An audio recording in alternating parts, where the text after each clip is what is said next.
This meeting is being recorded live. So thank you for all those who are joining and who are here with us.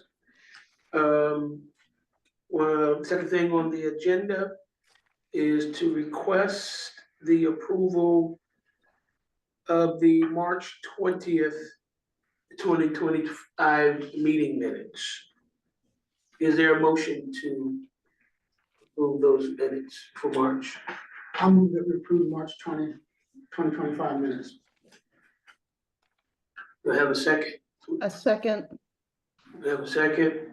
All those in favor of approving the 20th of March meeting minutes? Any nays? The ayes have it. Mr. Wright, I see your thumb up on that. So we thank you for that.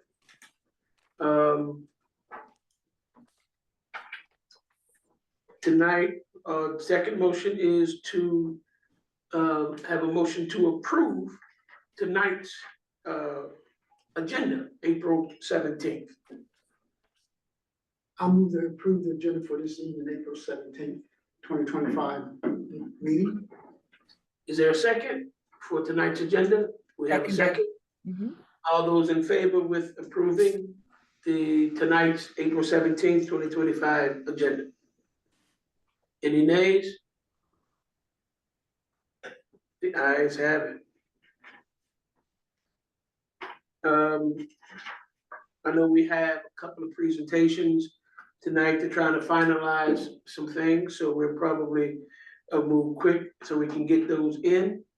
At this time, the third action item is our staff report. Mr. Gilman and Ms. Laura Riley. Excuse me. Thank you, Chair. Ms. Byers, the monthly complaint report, please. Yes. This is for March 2025. We had 2 complaints coming through the portal. Both before Montgomery County Department of Police and are under investigation. Last month, sorry, it's coming too soon. I made a statement that there was one ineligible complaint. That was true, but I had marked it wrong on the paper, on the website, so I have changed it. Thank you, Rob.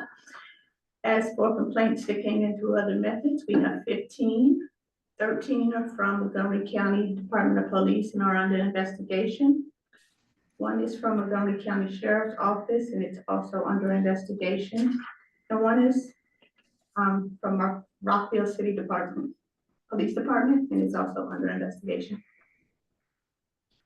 Thank you. Right. As we've all seen in your emails, the county executive's recommended budget is available, it's published, and is now being considered by the council. We were scheduled for a budget hearing last week. It was canceled due to a gas leak in the council building. So that's been rescheduled for the 23rd at 2 p.m. It's going to be a pretty dense hearing. They've had to put a lot of agencies and departments on the docket. So I expect that to move pretty quickly. We worked with OMB and council to identify what the issues were in the budget submission. It did determine that there were 2 duplications, $37,500 for trial board member compensation and $2,000 for training. When those are being input into the budget for this year, it didn't immediately appear to be that they were already factored in from our prior budget. So they accidentally accounted for it twice. Those will come out because we're not asking the council to double our budget on those items. In addition, the council is considering reducing the special counsel budget of the program by $100,000. That would reduce the total budget for special counsel and general contracting from $250,000 to $150,000. There have been a few event announcements. In order to save time, I recommend going back through your emails. Those include the budget hearing for next week. the state of the county address from the county executive, also next week. On the same evening, the Police Accountability Board Administrative Charging Committee focus group being held by the Police Executive Research Forum in concert with the Governor's Office. Same evening as the state of the county, so you decide how best to spend your time. There could be value in both. Maybe you want to put your heads together and decide you want to send people to both or either one. You can look forward in the next week to receiving an updated confidentiality agreement that was prepared by your special counsel.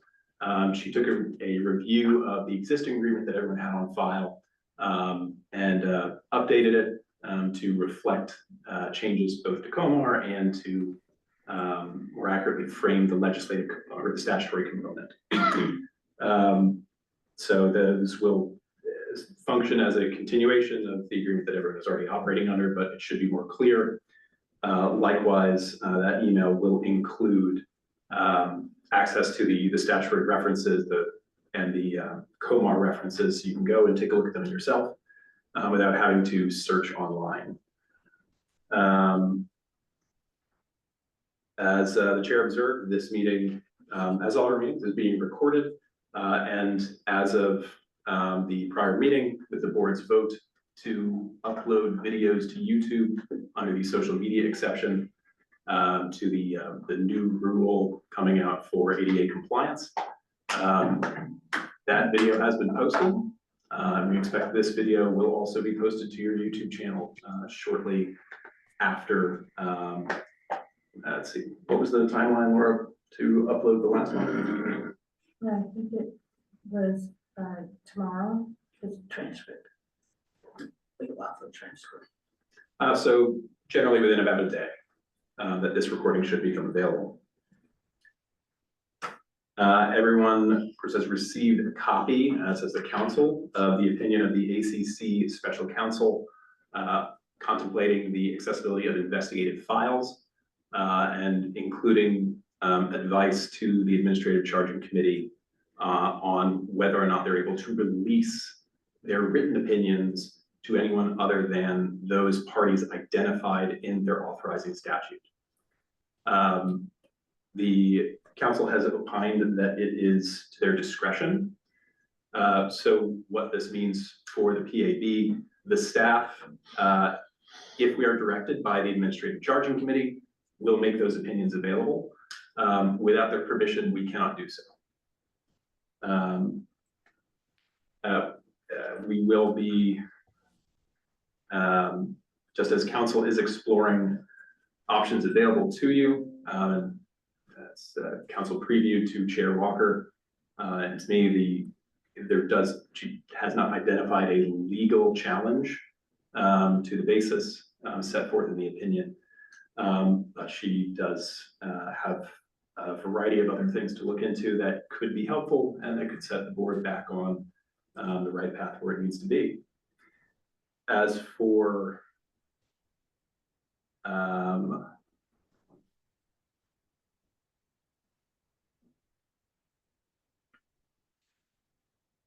so for action items, the request for an opinion from special counsel, that's been submitted to council along with the related correspondence.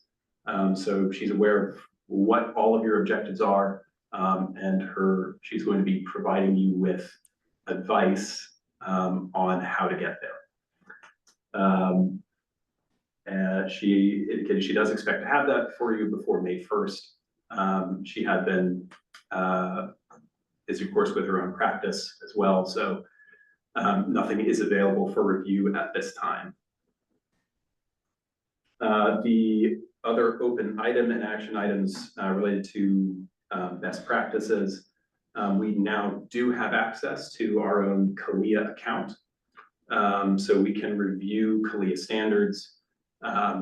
It is similar to the agreement that agencies themselves have, so we don't have the right to take those and publish them.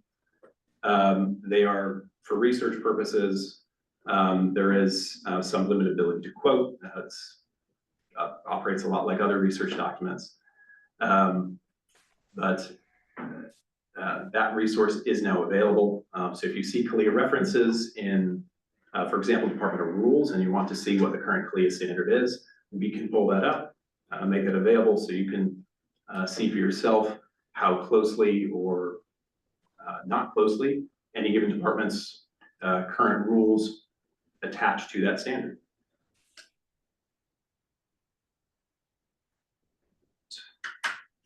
Bring my list one moment. Good to see you, Chris. And that concludes the staff report. Very thorough. Thank you. Thank you, Mr. Rowley. Thank you. I thought I saw the vice's hand. Is that correct? Did I see you? That's right. Yes, I had a couple comments, if it's okay to make at this time, regarding the staff report, and particularly focused on the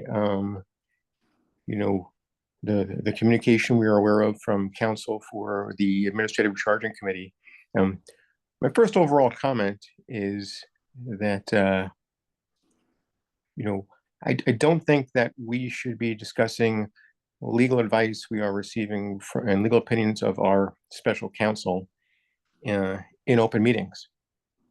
And, I don't know what the basis is of any conclusions that may have been made regarding the ACC opinion by legal counsel, but, it's just opinion of legal counsel is just an opinion, for that we can, we can act upon. And I do think it's an open question, the conclusions in this letter regarding the Police Accountability Board's access to ACC information. Just reading the opinion, there's a lot I think that we should have concerns and about, and it's something that I'm working through, right now, and Alicia is working on as well, and she can speak to those concerns also. I mean, our role is to review outcomes. That's the legislative mandate of the ACC. Only the most tightly construed reading of outcomes could mean that we don't have access to any type of ACC information, and it would seem inconsistent with our obligation to identify trends if we don't have access to information that is being complained about. And there are a number of other issues in the letter that raise concerns. I mean, the statute was designed in a way that a member of the PAB actually serves on the ACC. If there was not intended to be this sharing of information, at least to the extent so that we can identify trends, it wouldn't have been set up that way. So I think we have more to talk about, and I don't think this is a closed issue or even a matter of workarounds at this time. Thank you, guys. Thank you for that comment. So I would want to hold that, and because that is it is a segue. But before we take that segue into that, we're going to let your comment be the holding point for us to kind of marinate over while we just take care of this one action item that's next, so we can jump in right into that. Okay. But I think we want to hold on to that because you made some very strong points, and we want to revisit those just one or two things that you said just before we introduced Member Hudson to kind of segue right into what you two were working on and talking about, if that's okay. Unless there are any other comments on the staff report. None heard. Just so we can give this, the next action item is, no, okay. The next action item is our time for public comment. So if there are, and apologize that I can't see if there is any member of the public online or not. But if you are, I think you can simply raise your hand and the staff would be able to unmute you. If not, again, this is the time where the PAB, Police Accountability Board, leaves room for public comment, those online and those here hybrid present with us. So, please. Thank you, Chairman. Rob Landau. So, my curiosity has been piqued about what this opinion is, but I don't know whether or not I'm gonna get any further insight into it. But, so I'll leave that alone for now. Mr. Leggett, pause your time for a moment. The opinion was provided to council, so I expect it will be part of council reports. It was provided to. The ACC's opinion was provided to the Public Safety Committee of the County Council. Oh, So I expect it will be part of staff reports. got it. Thank you.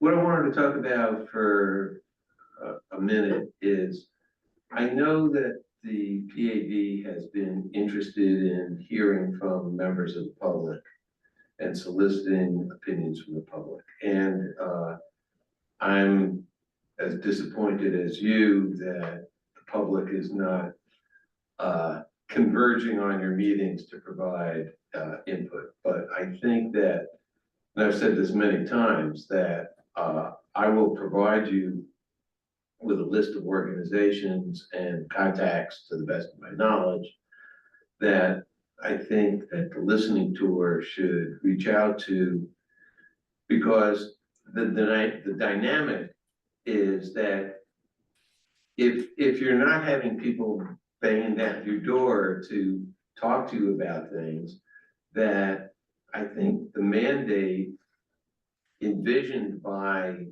the statutory creators is that there will be this exchange of views with the community, and that therefore, you know, I would say it's incumbent upon you to try to make some outreach. So I'll give you a list of some suggestions. By the way, after your decision about SSJC's meeting, I asked Forrest to set up a meeting with the listening tour, and I could be wrong, but my recollection is I haven't heard back. Correct. Of the, We have forwarded it to the chair for, okay, that's it. okay, thank you. Thank you.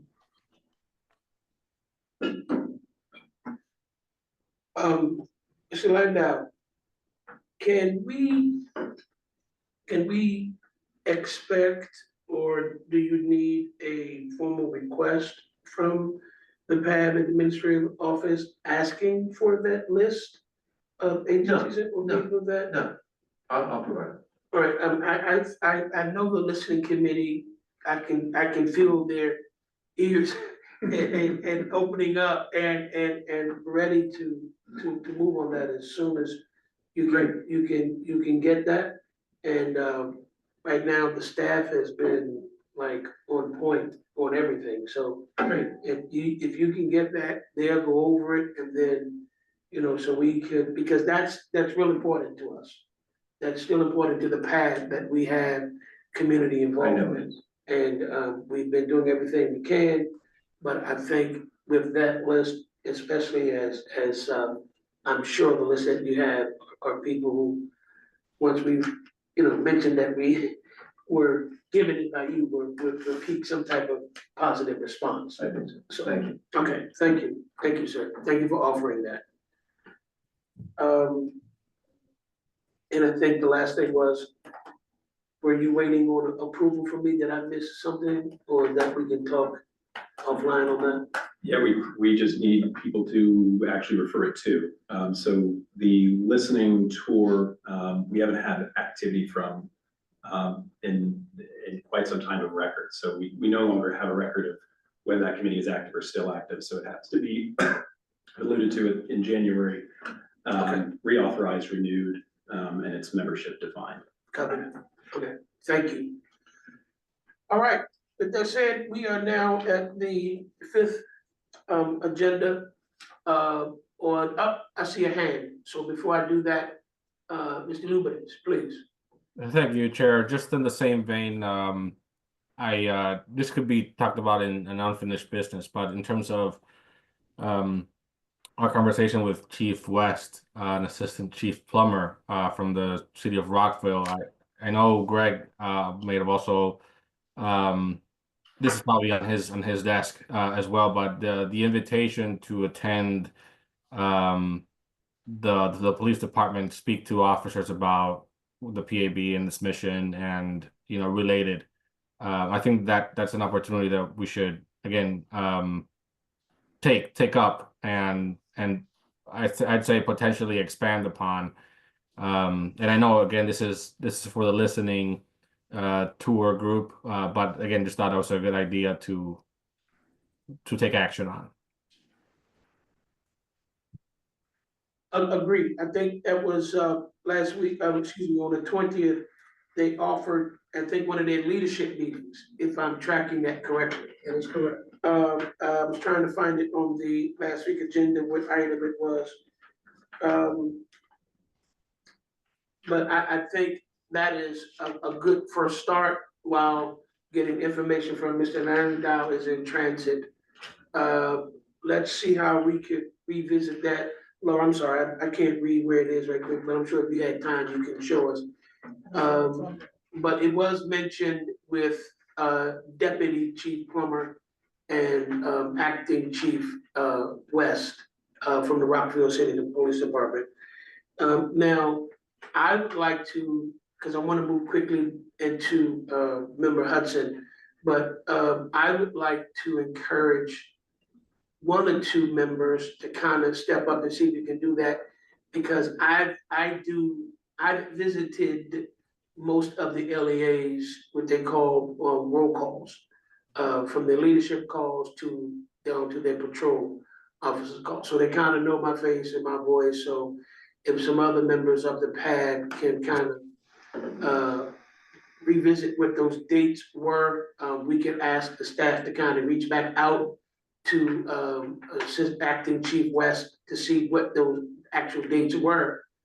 As a matter of fact, if you would, Member Lubitz, if you could just send a quick note through the portal. Oh, did we lose? Can you all still hear me? Mr. Yeah, Lubitz, we can hear you. if you can send that request, that one line request through the portal of the PAD, just say, Laura or Mr. Rowley, can you guys contact Acting Chief West to see what those leadership dates were? And that way we can have them and whichever member is available, hopefully it would be at least two of you to go out and meet that. I think it'll be great. At that time, I did comment that I was open. You were, okay, so we have one. We have one board member that's already open and available. We just need another. So once Mr. Lubitz send that request out via the portal, the request portal, I think we can get that information back, because I'm sure Laura will jump on it and get it back to us with the dates and times of when that is. In general, I need at least two business weeks notice, 10 days to schedule time and get away from my Okay. job. All right, and if he can't, I'm sure someone else can just jump in. I'd rather you do out by twos, if you go by twos. If you can't, I mean, I'll make room to do it, but again, like I said, they kind of know my face, so I was hoping other members can really get out. I would suggest Mr. Wright or Mr. Keller, please join me, or Ms. Hutchinson. And as long as you don't have a quorum, we could, many can meet out there, all right? Well, it's not our meeting anyway, so doesn't matter. Is that, I wanna be fine, that's when I need the special counsel, I don't wanna be closer than that. I would avoid that. Yeah, I wanna avoid that as well, so If you're in the same place and you're discussing business Yeah. relevant to the it becomes, even though the chair is supposed to call that, but I didn't call it, but anyway, why argue with semantics if we can just avoid it?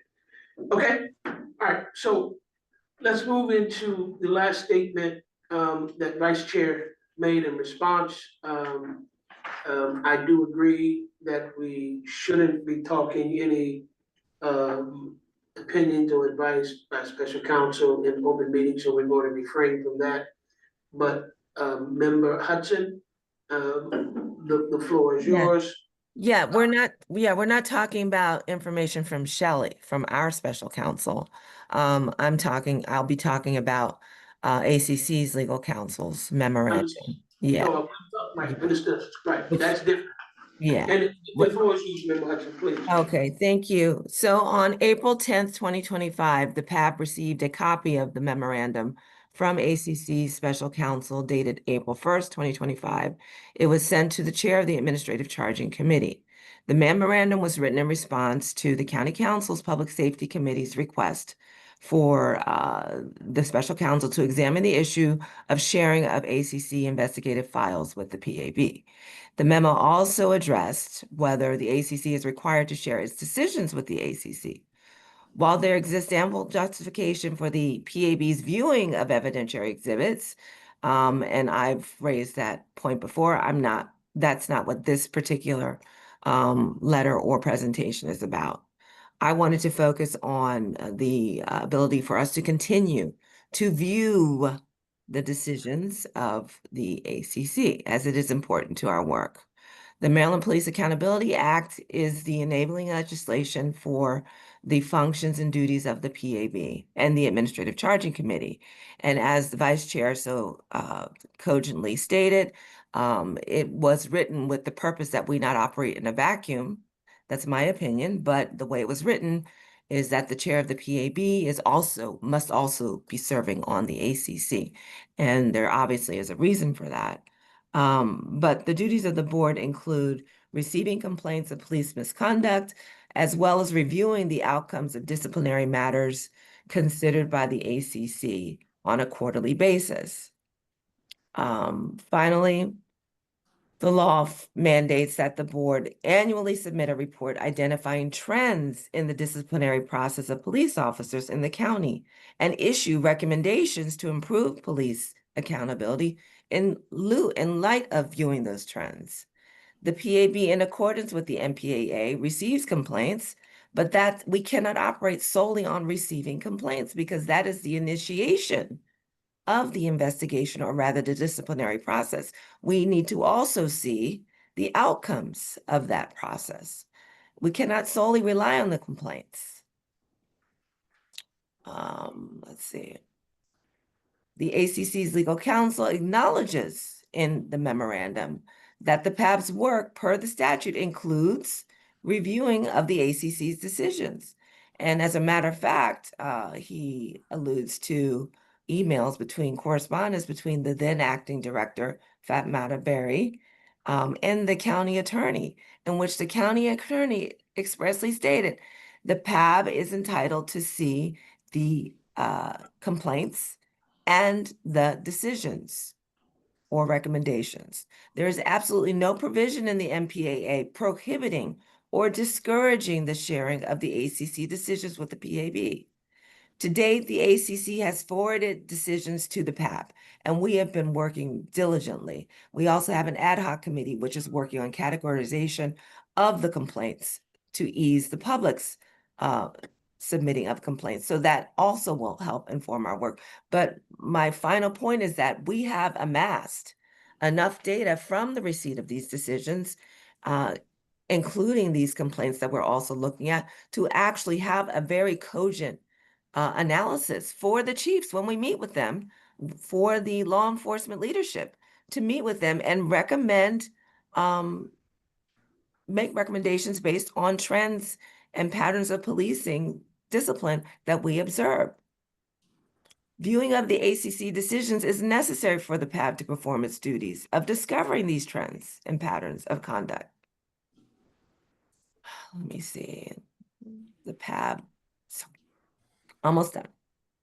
The PAB is neither able to discern trends or patterns of concern in policing without viewing the complaints and the ACC's decisions governing the outcomes of the complaints.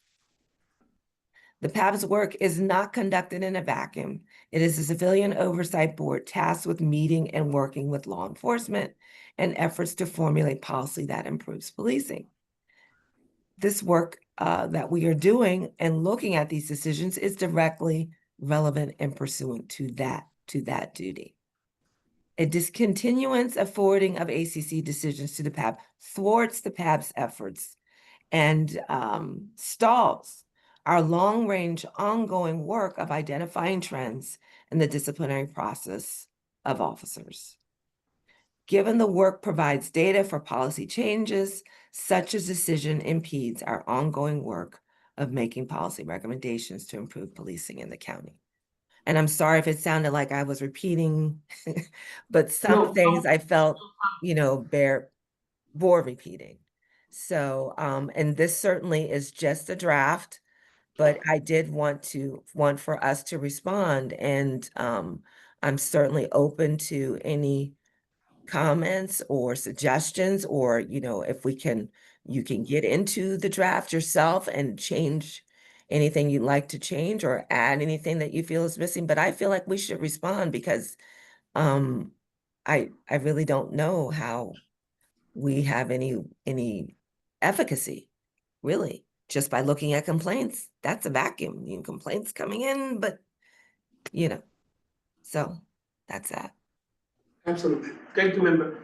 Vice, since that was your partner, you two were working on this.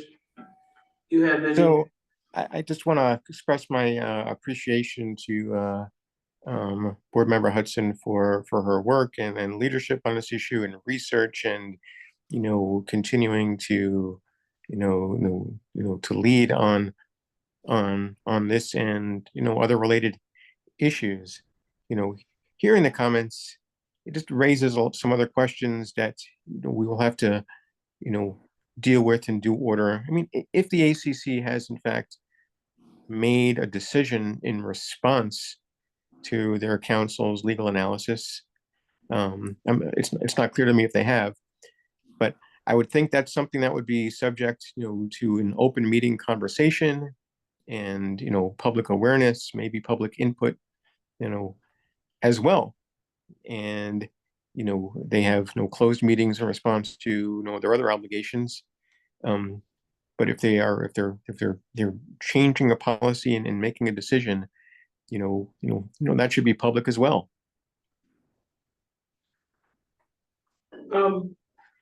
And I want to just put something in and then keep the floor open just for one or two more responses. I do think as well that a open meeting on the open meeting side with the ACC, that we make a response, because I think hearing from us is something that they would be open to. And what I would like to suggest, along with the extensive research and that Member Hudson just worked hard and presented to us, I would like to see how, as a PAB together, we could put the presentation more from, and I'm just gonna say these words and then we could kind of maybe dissect it a little bit and get a better terminology.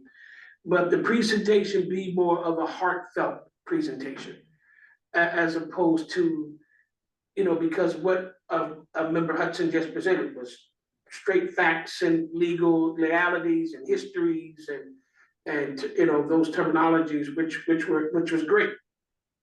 Is there a way we could put it? Well, it is a way, but can we put our heads together and turn those facts into a moment where we're expressing from the heart with the ACC on how crucial it is for us to have what we're asking for in reference to the adjudicated opinions, to fulfill our mandate, to meet the needs of the people in which we have been affirmed in these boards and committees to. So it is what I would suggest. Madam, I mean, I said madam, but Member Hudson.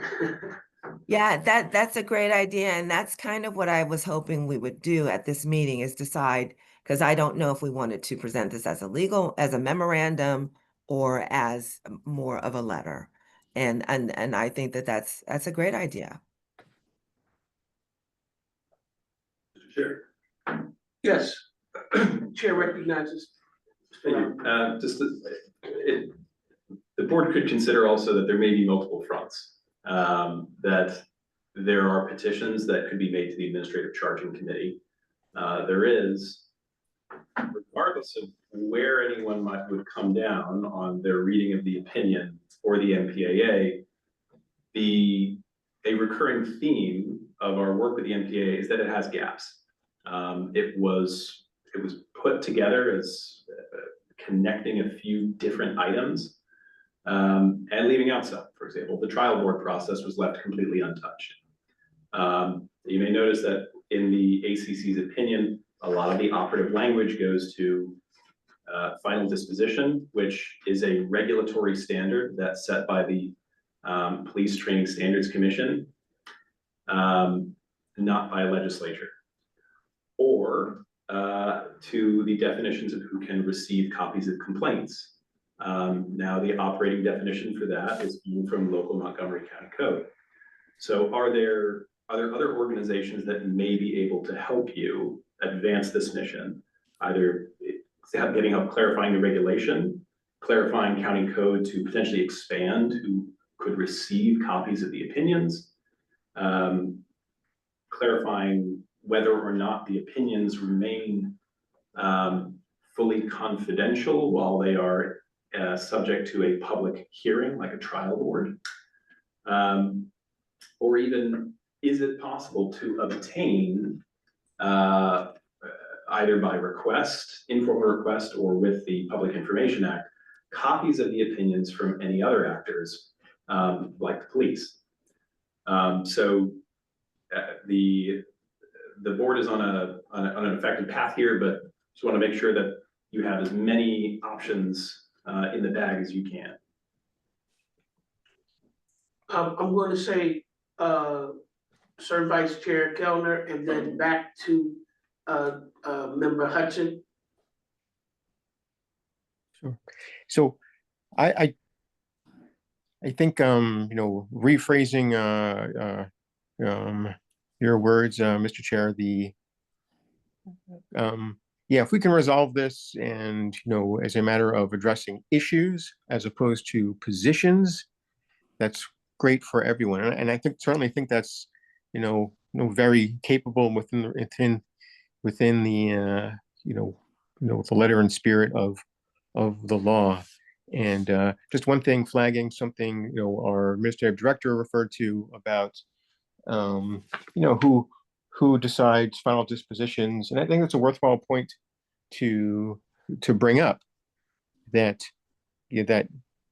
final dispositions might be something outside of legislative control, but what the legislation that impacts the PAB and the ACC does, it says that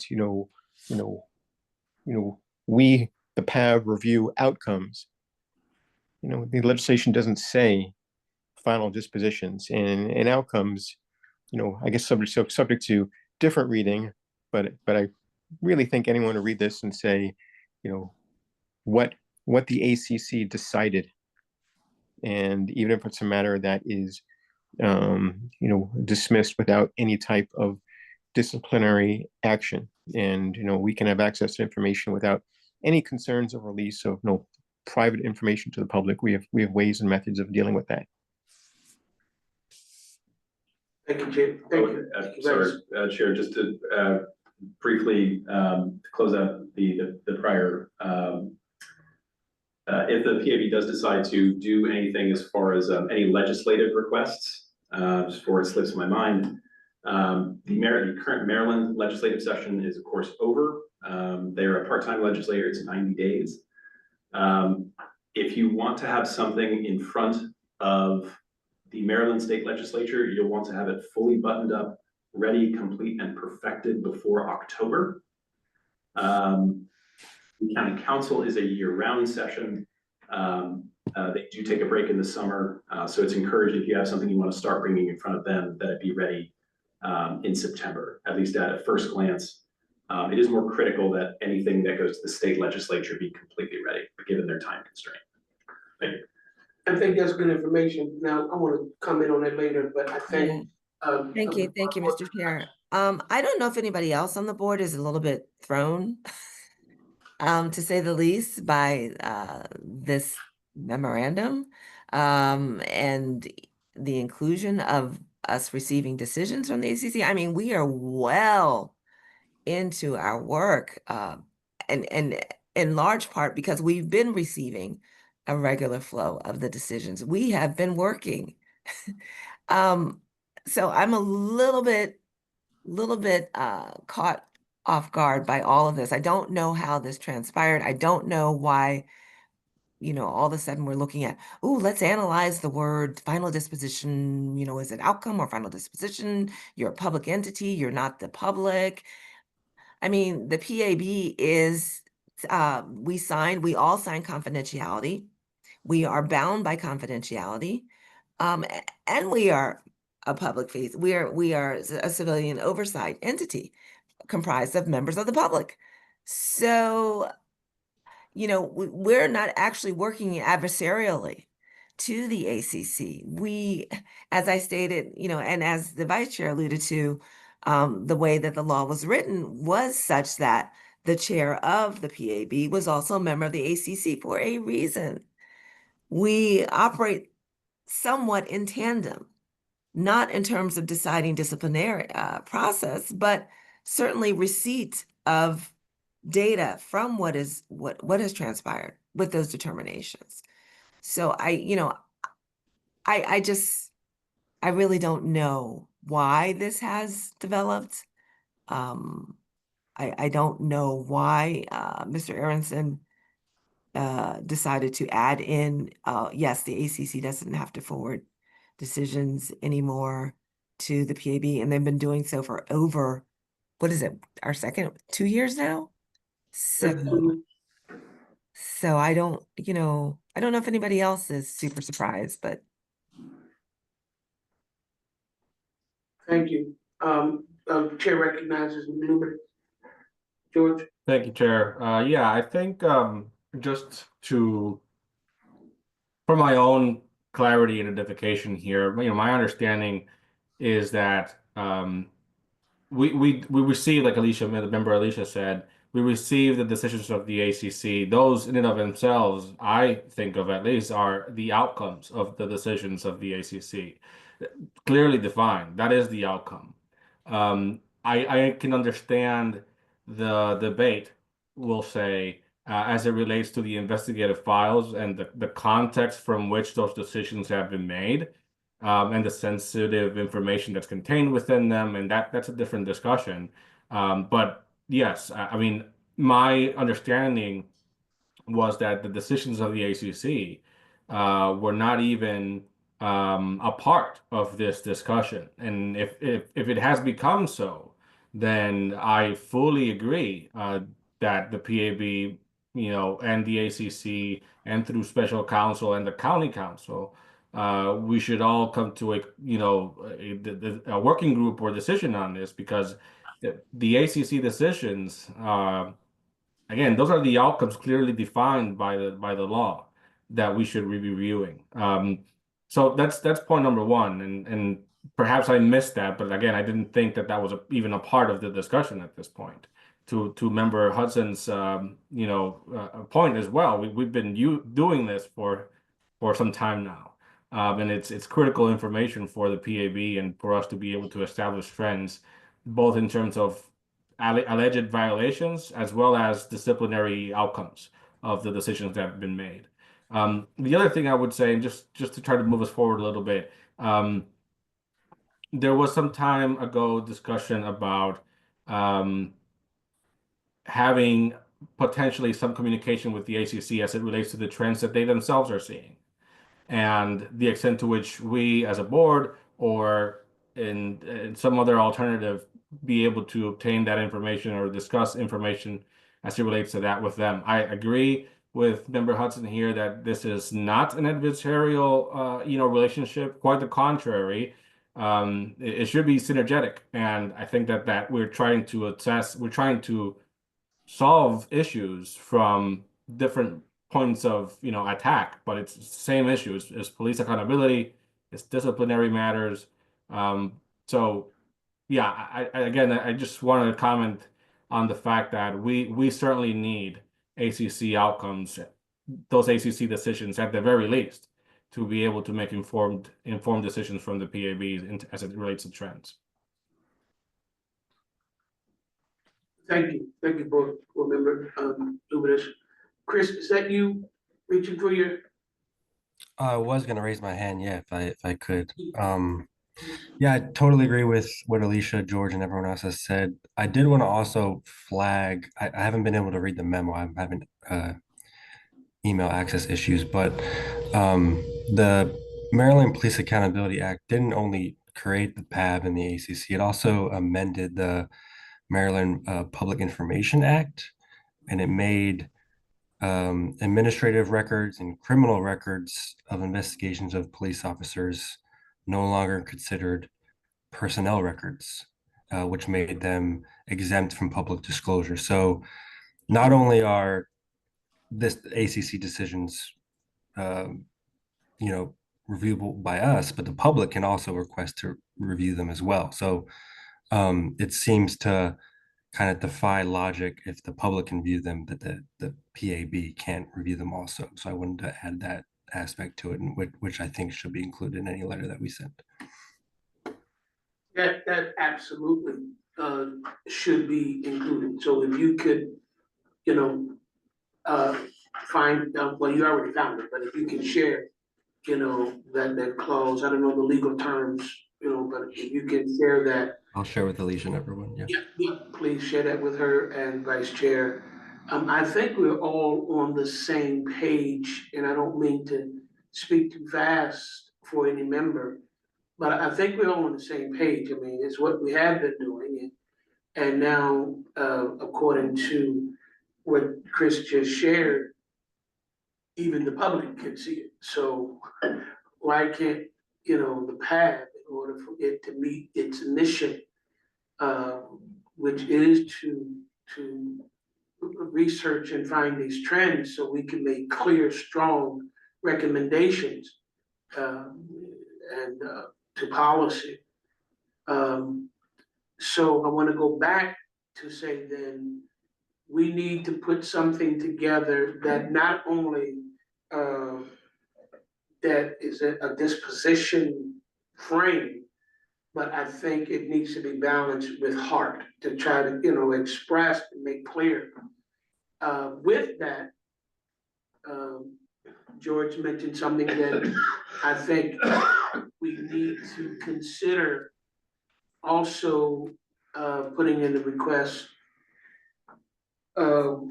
with our administrative staff to not only that we meet in the open meeting with the ACC, but the county council as well as the two prospective special counsels for both the PAD and the ACC.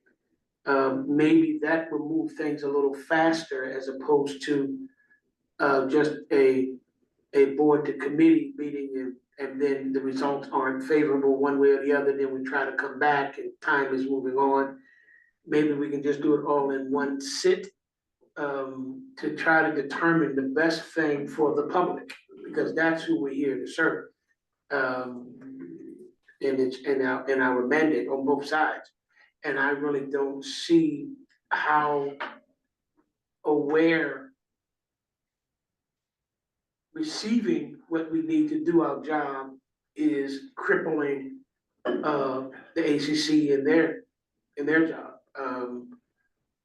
As board member Hudson said, we all have signed confidentiality disclosure, so it's not like there's going to be a leak. We all protected from any NPAA requests because we're not actually custodians.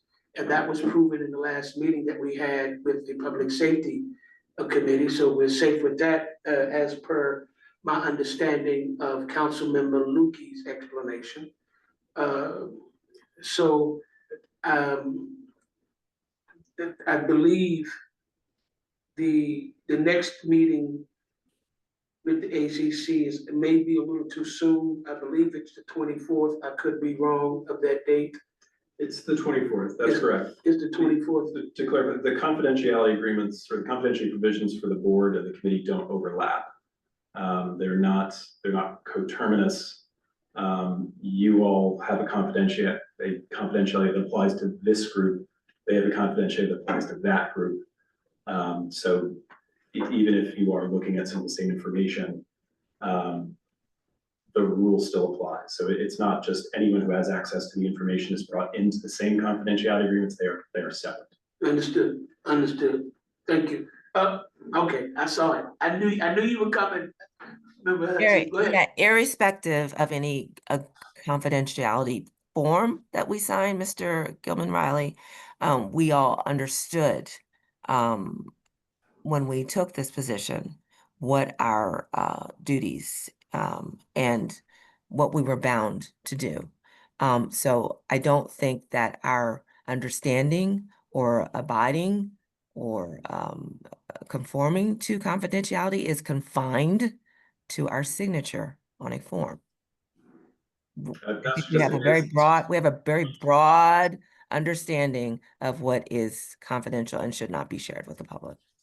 And I don't think at this point that the time spent on arguing, confidentiality is a big deal right now, whether it's, for one side or the other and not overlapping. I don't think that's a big enough issue as much as being able to fulfill our mission as a PAB with the information that we need. And I want to be able to address it not only with the clear dispositions and things that you've researched and found, what Chris just mentioned, but with heart. We have to bring a balance of humanity and in what we're trying to kind of express to a greater outcome for both entities, in my mind. So I think the 24th is maybe a little too soon. I don't know. I don't know if that is or isn't. I'm putting that before the board. I think the next meeting after that is the 8th of May. And I'm only mentioning dates and times because we have to have a target point on completing this letter for presentation. And then once we do that with the date, we need to make a motion on who we're asking to appear. If we think that could help play a strong mediator on both sides, or a strong point on something, so we can continue moving this train in the direction that it's been going with what we've been receiving for the last 24 months. So what do you say, members? The 24th, is it too soon? 28th? 24th is definitely too soon. We're talking next week. Yeah. I would agree. It depends upon Alicia and Ken's ability to prepare a document by the 8th of May, which we're saying is 2 weeks out. And I think Alicia is asking for everyone to make. Right. I would like everybody to like this to be a PAB effort, because my memorandum or presentation was not written in that frame of compassion. Right. And that's okay. That's all right. And that's the balance. There is a board member present who is just the height and that's of Kate. that ability and talent. I was thinking about Kate, but I didn't want to speak for her, but I was thinking about Kate. She has that heart. She has that to bring that balance. She's like the mom that, after dad, scolded you, and now mom comes and slides you a cookie under the the table type of thing. Yes, I got it. After we, the chair's going to recognize, Mr. Riley, and then we're going to go and recognize Board Member Lubez. Another item that might be productive for the board to include in its communication to the ACC, as you're trying to convey how critical the receipt of opinions is for conducting business, would be to give an accounting of the method and outcomes of that review of disciplinary matters considered by an ACC on a quarterly basis that the board has done historically. That could be bolstered perhaps by including information or examples of the kinds of specific policy improvements or recommendations that the board has made based on that analysis. So if you have something like that, that could also be useful because it helps provide a framing for making clear, not just this information is desired, but this information is mechanically necessary to complete this task, this task, this task. Copy that. George, would you mind, because we haven't heard from Kate yet, and she has her hand up, and then would you mind following Kate, George? Okay, I know we spoke your name last, and while it's hot, I said we better. Are you on mute? I'm sorry, you're muted.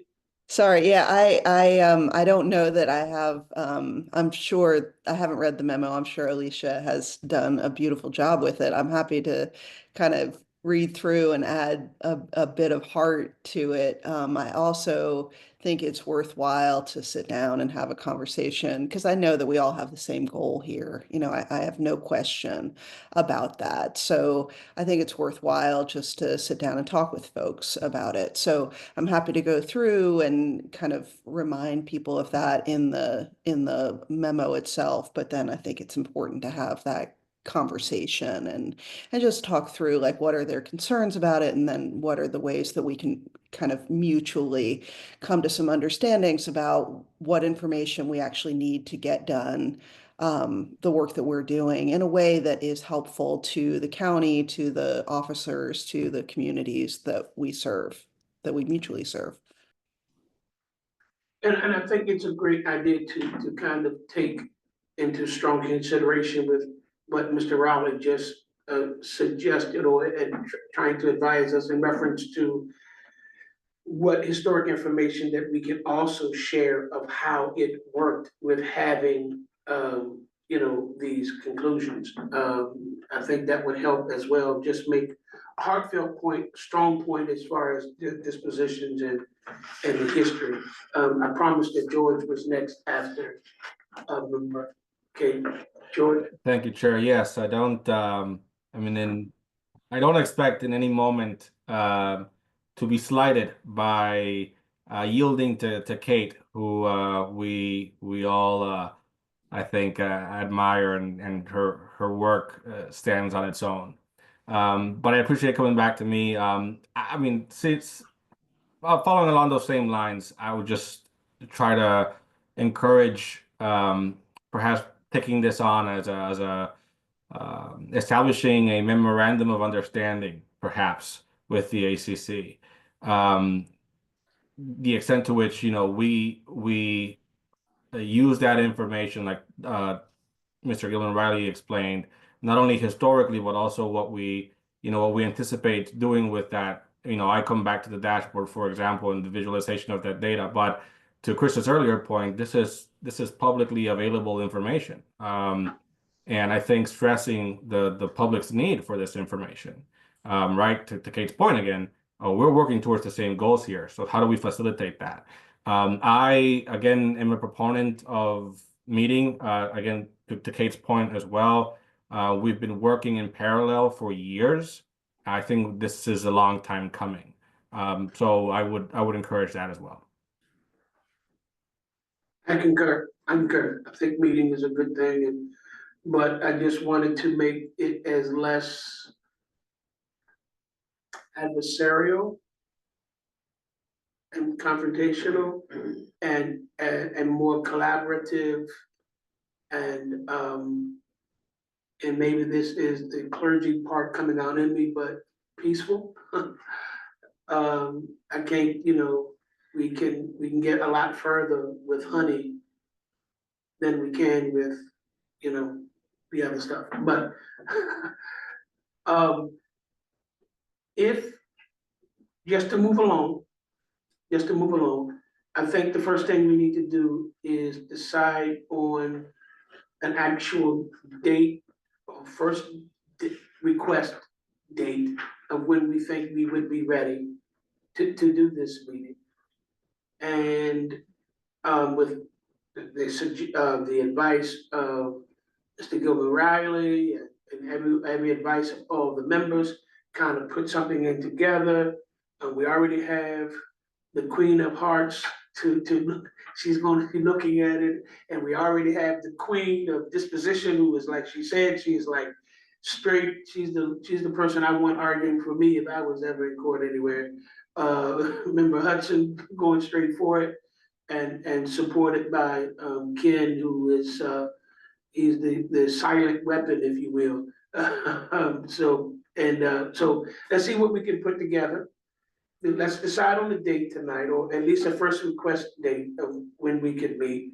And then I think it's important, and you're more than welcome to kind of edit my thought of who we would want there in this open meeting as well, before they go into their closed session. Because remembering that their main goal is to go into closed session to review cases. So we don't want to hold them up, but we do want to be able to make a point with heart, with disposition, clarity, opinion, whatever we need, history, and then get off. So we need to figure out who we would want there as well. I think Mr. Wright is trying to get back in. All right, so let's see. The 24th, we know is too soon. The next meeting is the 8th of May. How often do they meet? Twice a month? Yes. So the next one after that would be the 16th, Um, 15th? I have to look at the calendar. I'm just thinking to make it. The next meeting after that would be the 22nd. To make it a cogent, thoughtful process, get everyone's input and to massage it. It's running it to the 22nd, would that be too long? I'm thinking in this point, expediency is probably important. And I think the 22nd is pushing it too far. Okay. Member Hudson, are you agreeing with May that? 8th. I think May 8th is a good target. And if Kate could take my draft and work that magic, and I will do as whatever suggestions or revisions she wants, it will be done. Let it be done. Okay, and so while she's doing that, Vice Chair, would you, I don't know what I know you're away, so I don't know what your access is as far as computer or your laptop. I know you're probably on your phone now, to see what type of request we would want to form to place on the shared drive to our administrative staff of who to reach out to. Would you put something like that together? And Chris, I'm sorry, Vice Chair, I didn't wait for you to answer. I will do that. And, any edits that I have, I'll pass along to Alicia and to Kate in short order, along with that additional information you mentioned. And, within a week at the latest, I'll have it done. I'll be back in town in a couple of days. And so, Copy that. Chris, would you mind, I know, and I'm trying to be careful I want to keep it strictly with ad hoc. And I know we don't want to do, push too many people in it, because then it's not ad hoc anymore. But I know right now, Kate is just going to look at the disposition itself and do a heart. So she's not really having to meet except just to send it back or edit it back to Board Member Hudson. But Chris, would you mind with Vice Chair and Board Member Hudson kind of get in on their talks with them?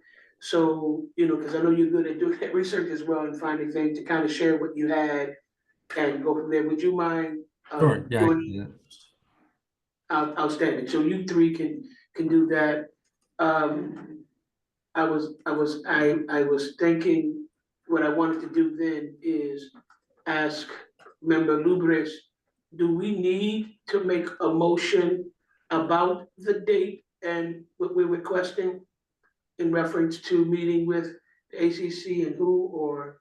No, I think we will want to just as a board agree that we want to have the staff reach out as a task to establish that. Is that what we're saying? Like to meet with the ACC for that date? Yes. Yeah, I think we can agree, make a motion to put it to a vote if you would like, just to make it official. Before we make that motion, I think, Board Member Manning, your hand is up.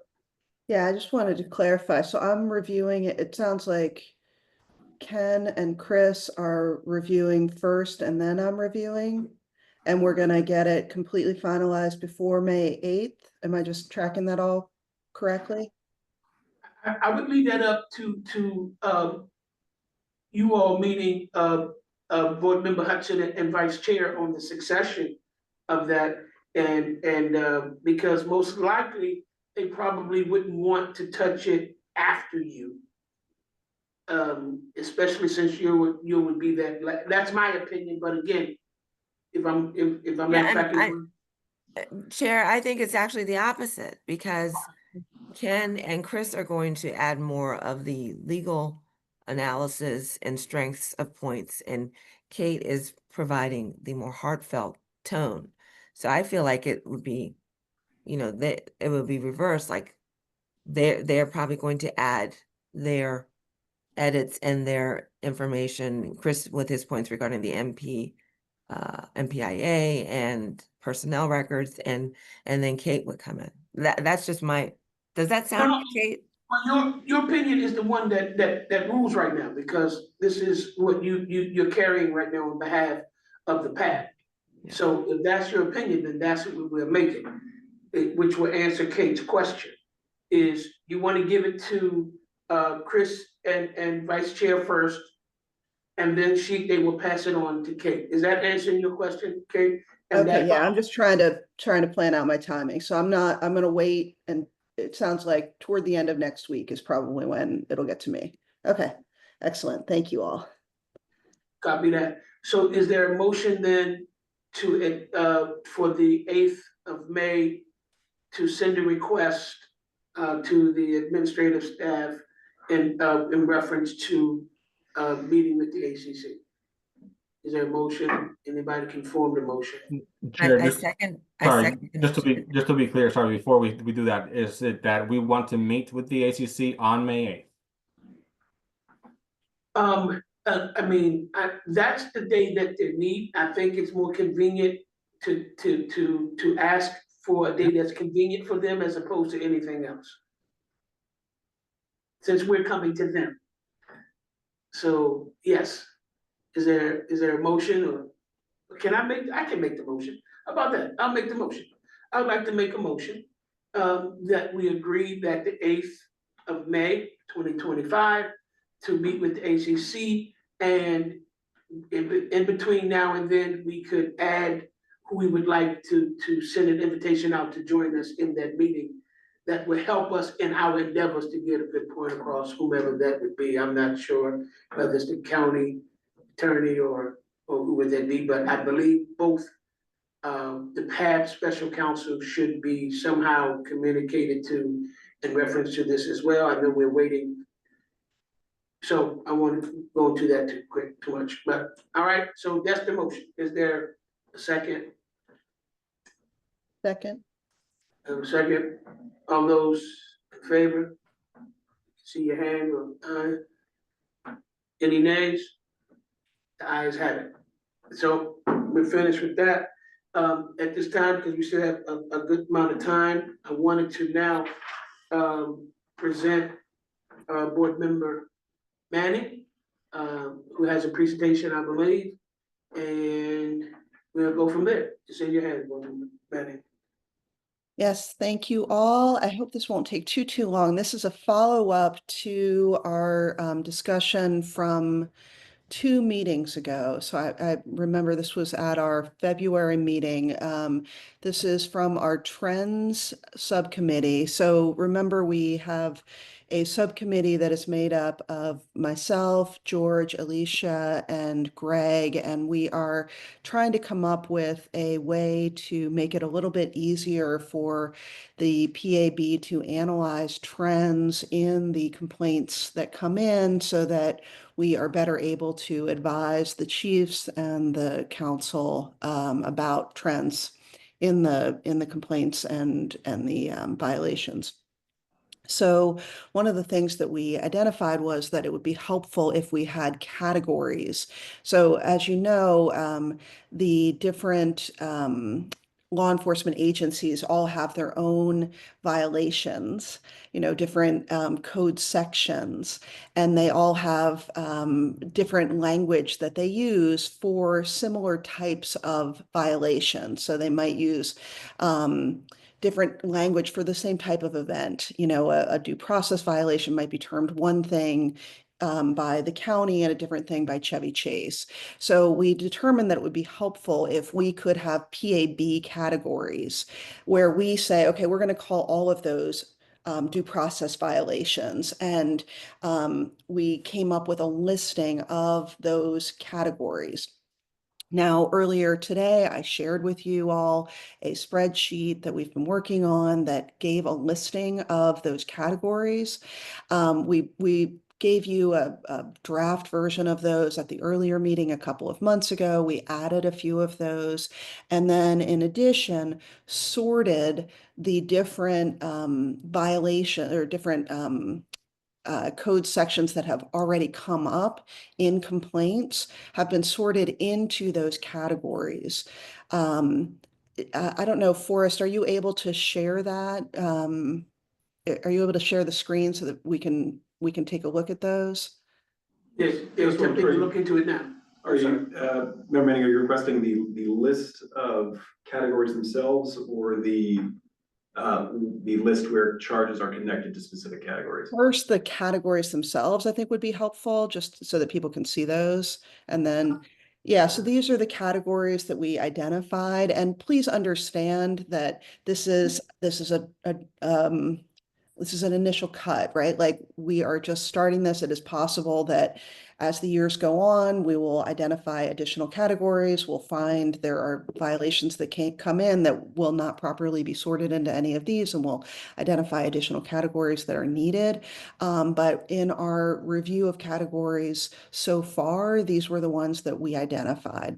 As you see, we identified an initial list in February, and then in our additional review in this month, we came up with a few more that we needed. So these are the ones we came up with, and then if you can pull up the other list, Forrest, you'll see this is how we sorted them. So it's a lot, to take a look at, but it's a really helpful spreadsheet that Forrest put together. So if you can see, this is a PDF that he's pulled up right now. But if you pull up the actual working document where it says link there in that column, you can actually pull up the text of the code section. So if you would like to spend a little bit of time on it, you can actually look at it and see, okay, this is why we have categorized it, for instance, due process or excessive force. So what we're hoping for in this meeting is to get any input from the PAB members, any thoughts that you have, and ultimately we're hoping to get approval from the full PAB to begin to use these categories so that we can start to sort, the complaints themselves, in the hopes that we can use these categories for the 2025 report. And what we'd like to be able to do is use these categories so that, for instance, I could go in and say, I want to take a look at all of the unsatisfactory performance complaints that came in 2025. I want to be able to just sit down and look at all of them, and now I can analyze them and say, here's what I can see is happening. This is what I see, is happening across, our entire community, here's where I'm seeing the issues are arising with respect to unsatisfactory performance. Does that all make sense? And does anybody have any questions or comments on this so far? No, it makes sense. Yeah, and George, what would you add on this? Thank you, Kate. Just very quickly, this is also something that can further inform the the famous sort of dashboard that we're trying to set up that's public facing, because this is the data that these kind of linkages would be the data that would help uh, visualize this data more easily than the current state of affairs, which is a very manual process. And I don't want to misspeak on this, so I'll defer to Mr. Gilman Riley here or any additional details. But alongside that, if there is anything data related or dashboard related, as it relates in terms of our acquisition of a database or of a tool for this, I'd like to hear that as well.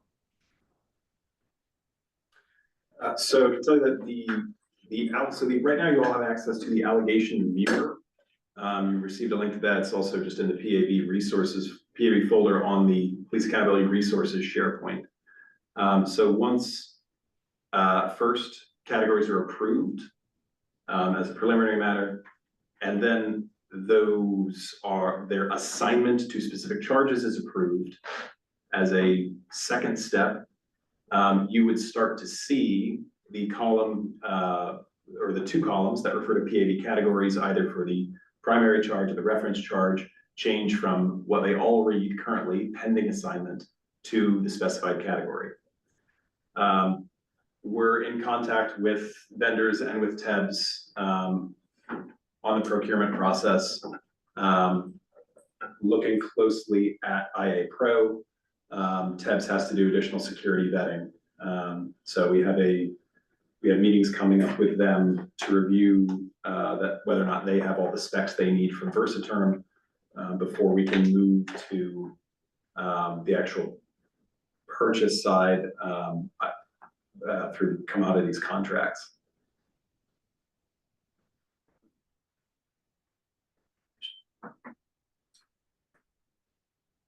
Okay, is there a follow-up? Kate, are you still?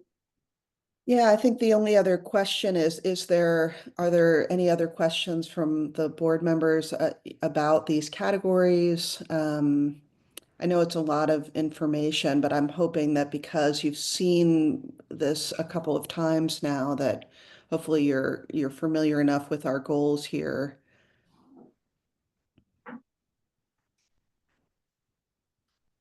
Any follow-up, any questions? Anyone? Board Member Hutchins, please.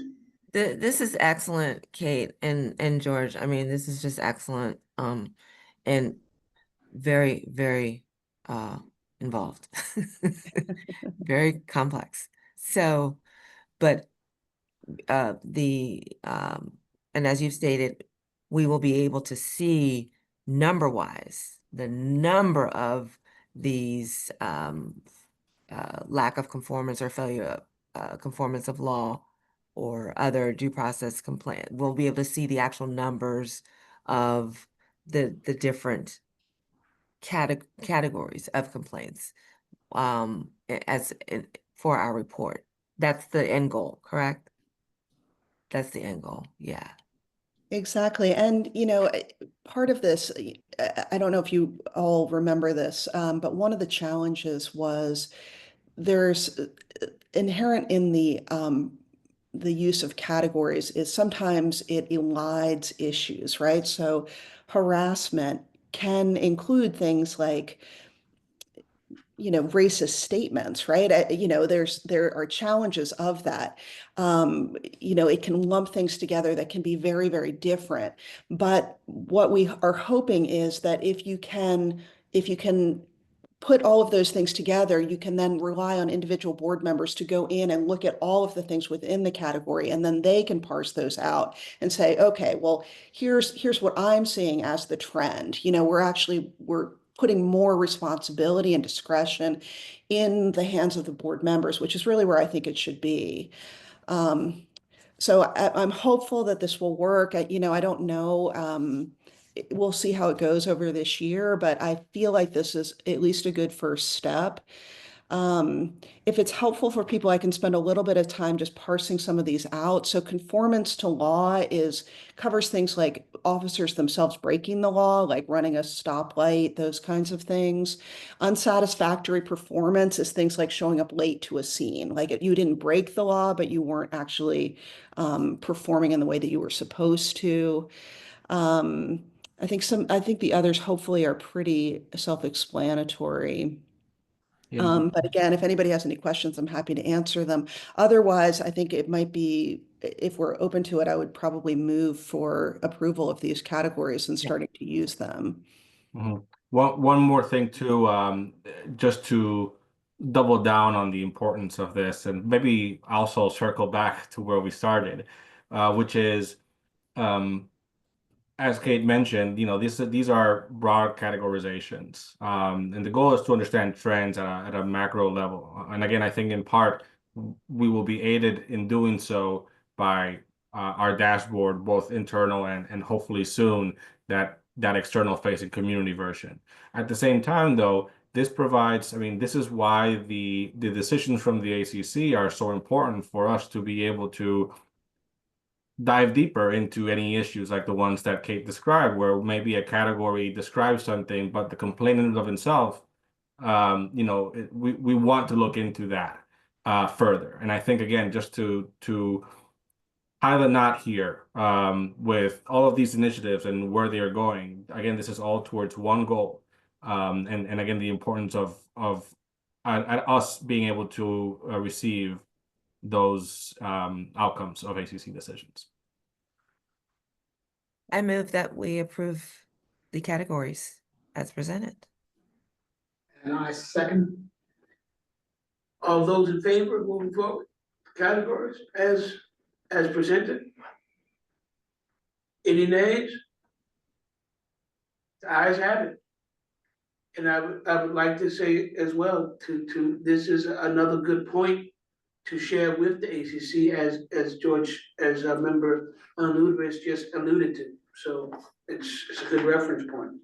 Thank you for that. So it's moved and approved. All right. Is there any other comment or follow-up on that? I don't want to overlook or miss anyone. All right.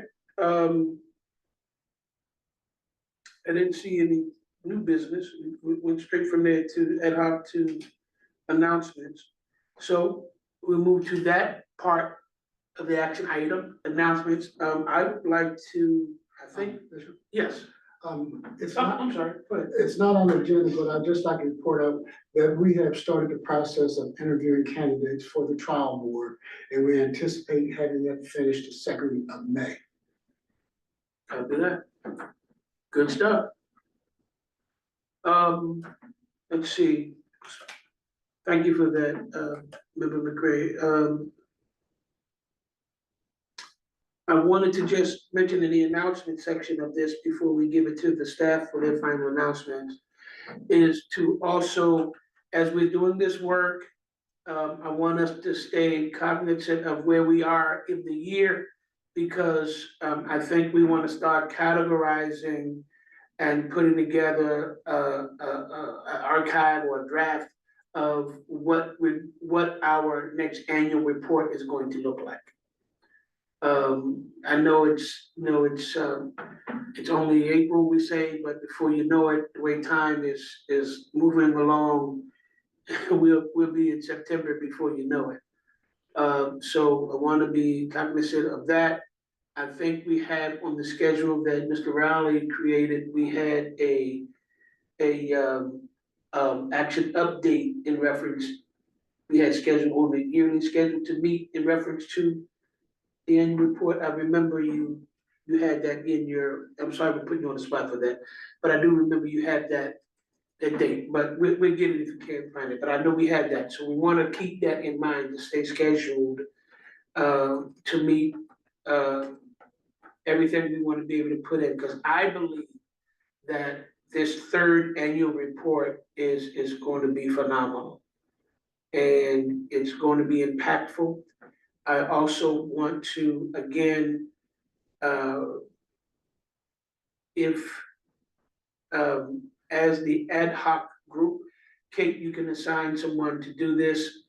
Just send a request again to the admin staff to reach out to Mr. Landau to, just as a point of contact and reminder that we are open for any list that he has to share with us going into this summer, so we can be more active. And in that way, nothing will be, will fall through the cracks because of scheduling and events, federally, locally, or personally. So you can pinpoint who you want to kind of send that out. And with that said, I want to follow up with making sure that we utilize the SharePoint request site. I may be titling it incorrectly, but there is a SharePoint that we have for us to make our request. So let's just make those requests there, and which is a protocol, and then we can follow up with any way.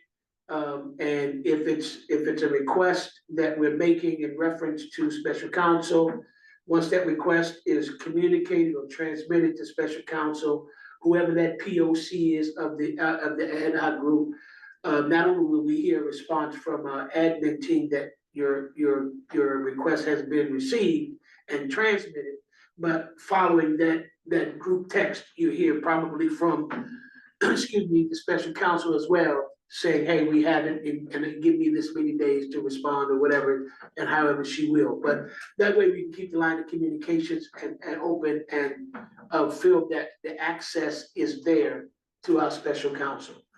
I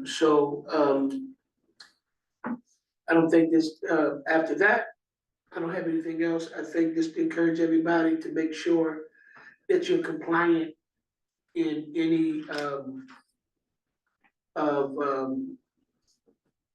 the trainings, the trainings. Make sure you're compliant and up to date with your trainings, with any leakage, spillage, and those type of things. Please make sure you're up to date on that. And any other type of administrative requests, whether it's financial disclosures, whatever, just make sure you're all up to date. And with that said, final announcements or anything from administrative staff? Our announcements, I think, probably got covered in the staff report, but responsive to your question about the annual calendar, the target deadline for the outline of all sections to be included in the 2025 annual report is June 19th, 2025. So Q2, that will be the 6th meeting of the year. June 19th. So we have that date. Let's keep that target. And with all that we're doing, that way we can be sharp and less wasteful with being sidetracked or kind of pulled into things that may not be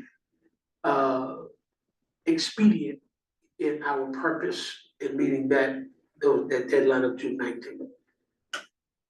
Is that it, Mr. Rowley? Nothing additional from the staff. All right, any other meetings? Our next meeting is May 1st. Our next meeting is May 1st. That's right. That will be our third quarterly sheet with MCPD. How did we say that? Because I know we included what we did with Rockville as the third. Was that the third or was that the fourth quarterly?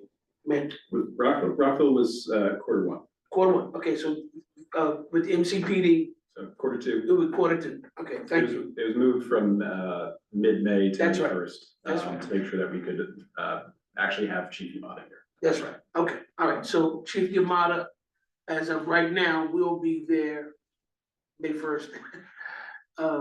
Kate, did I see your hands? No, okay, all right. If there's, I'm sorry, just to correct, the June 19th target date is actually going to be June 5th. Because that meeting did have to move because that government's closed that day. It's Juneteenth. that's right, it's Juneteenth. I knew that from the bell. Thank you, Juneteenth. So we moved to the 5th, you all. So exchange the 19th to the 5th because Juneteenth is the 19th. So, and there's usually a big celebrations going on all over the county. And we, with today's climate, we hope that never changes. All right, if there are no final alibis, is there a motion to adjourn? I move to adjourn. And I second. All those in favor with adjourning for tonight's meeting? Any final comments? Any nays? The ayes have it. We are adjourned. We will wait till the recording stops.